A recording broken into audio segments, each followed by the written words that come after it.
Guys, and welcome back to this channel. In this video I'll be showing you guys how you can import fonts into CapCut PC. So first close your app, then go and open like a font download website. I can't talk. Okay, I'm just going to download this one and I'm just going to open it when it's done.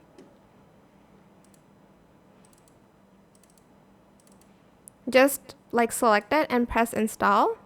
It's called Magical Notes. So remember the name of your font. Open CapCut.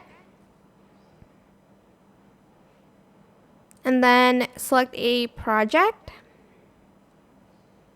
Go to text. Whoops. Oh dear. Go to the text section. Add in default text. Sorry. And just go to font and search for your font.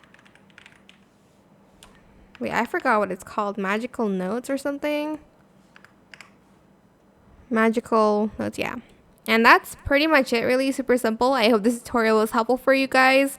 Don't forget to like, comment, share, and also subscribe to this channel if you haven't done that already. If you have any more questions about this video, leave it in the comment section down below. I'll try my best to answer them all for you guys. And if you find this video helpful, please click the thanks button as well. That is it. Thank you so much for watching. Bye!